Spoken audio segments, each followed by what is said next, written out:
Le stress, un mot que nous connaissons tous, mais le comprenons-nous vraiment?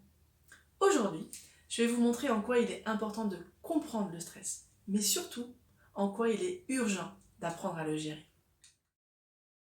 Bonjour, je m'appelle Emmanuelle Ducassé, je suis conférencière, formatrice et professionnelle de l'accompagnement dans les domaines de l'éducation, de la parentalité et du mieux-être au travail. J'ai à cœur d'accompagner à prévenir l'épuisement et l'épanouissement de chacun. Bienvenue dans ce moment Fil et Mots. Aujourd'hui, je vous parle du stress. Selon l'OMS, un stress chronique non géré peut avoir de lourdes conséquences. Perturbation du sommeil, augmentation de la consommation de substances nocives, aggravation de troubles de la santé mentale comme l'anxiété ou la dépression. D'ailleurs, le saviez-vous? 73% des Français avouent lutter contre le stress ou le burn-out sans même en parler.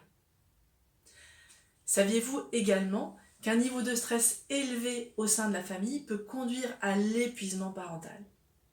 Et ce, quel que soit l'endroit dans lequel on se trouve dans le monde. C'est ce qu'ont notamment démontré deux chercheuses de l'Université de Louvain en Belgique il y a déjà quelques années. La situation de stress, si elle perdure, peut donc affecter non seulement notre santé physique et mentale, mais aussi la productivité et les relations que l'on entretient dans notre quotidien.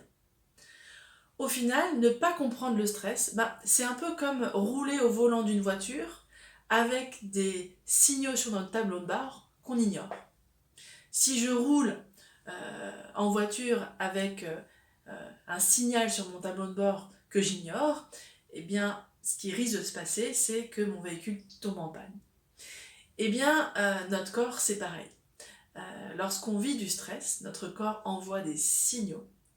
À force de ne pas être attentif, de ne pas prendre soin de ces signaux, eh bien, ce qui peut se passer, c'est que notre corps, quelque part, tombe en panne, en quelque sorte qu'il s'épuise.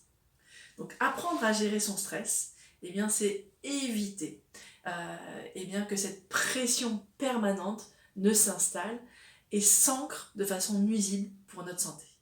Gérer son stress, c'est aussi participer au développement de ce qu'on appelle les compétences psychosociales.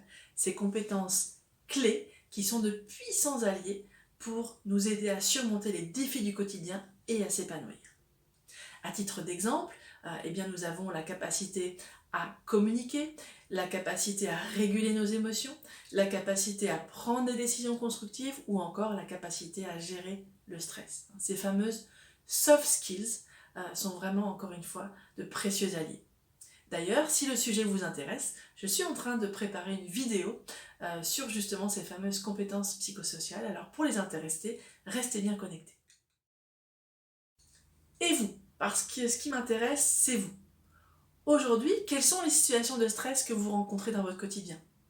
Est-ce que ces situations de stress sont plutôt vécues au niveau de la sphère professionnelle, personnelle, familiale, un peu tout ça à la fois? Comment vous les gérez aujourd'hui? N'hésitez pas à partager votre expérience juste en dessous de la vidéo, dans l'espace de commentaires. J'aurai bien sûr beaucoup de plaisir à vous lire et à échanger avec vous. C'était Emmanuelle Ducassé, fondatrice de Fil & Mots, qui vous encourage à prévenir l'épuisement et à cultiver votre épanouissement un pas après l'autre. Carrément vôtre!